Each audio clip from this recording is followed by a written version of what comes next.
As soon as you arrive into the Bay of Fires, the colours of the place hit you in the face. And another passionate local keen to share this treasure is Peter, who runs the Bay of Fires Dive Company. Oh, Peter, this is absolutely beautiful, mate, and what a great way to meet you. Yeah, well, thank you. It's been, look, and welcome to the area. It is, I must admit, I think it's a magnificent place. And today shows it off as better than any day, really. I mean, it's sunshine and clear skies, so. It certainly does, and I just love how this red lichen is on the rocks. Yeah, look, it's one of those things that often it's confused. People think that the naming of the Bay of Fires was based on the lichen, and in reality, of course, the name Bay of Fires was named by Captain Tobias Furneaux back in St Patrick's Day, in fact, on 1773, and the whole area through here, this whole 30 kilometres of coastline, was in fact alight with campfires from the Aboriginal campfires in the area. That's fascinating, isn't it? Yeah, it was great, and certainly, it dates back to a time when it was just, we had two cultures just sort of staring at one another, which I think is pretty important. So, well, I think it's calling us in. I think so, yes. It's inviting us into the water. I can feel it. Good. So, Are we going to freeze? No, look, there's no such thing as bad weather. It's just a poor choice of clothing. I agree, actually. So, without any further ado, we brave the elements. I'm ready. I can't hear anything. We are not going to get cold, I can tell you. This is ready for the Tasmanian waters. I'm going to catch me some abalone. As soon as we enter the water, we're confronted literally by a carpet of seaweed. One thing that Tasmania has that a lot of the northern areas doesn't have, and that's it's seaweed. I know it sounds strange, but what it does, the seaweed in the area and the reefs in this area carry so much more fish because of it. And so when you're snorkeling through here, and you'll find there is big sand patches with seaweed either side, is just a matter of being very, very patient and just take your time, and you'll just watch fish move in and out of the weed. Abalone, we're famous for abalone on the east coast of Tassie. Sea urchins, both our local urchin, we've got a local urchin here, a short spine urchin.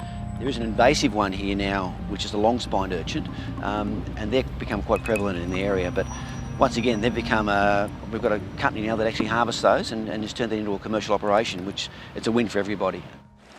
And within minutes, Peter produces the goods, spotting an abalone fresh off the rocks. Abalone!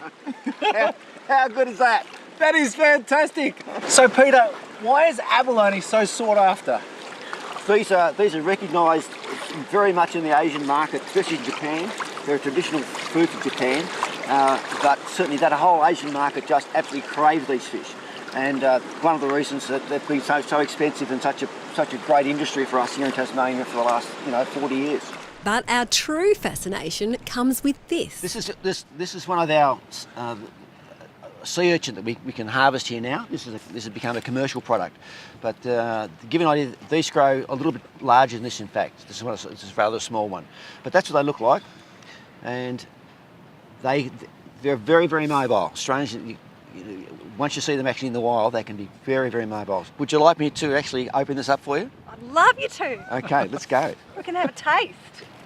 You can just see. Okay, so that's it. Yeah, just hold it there. This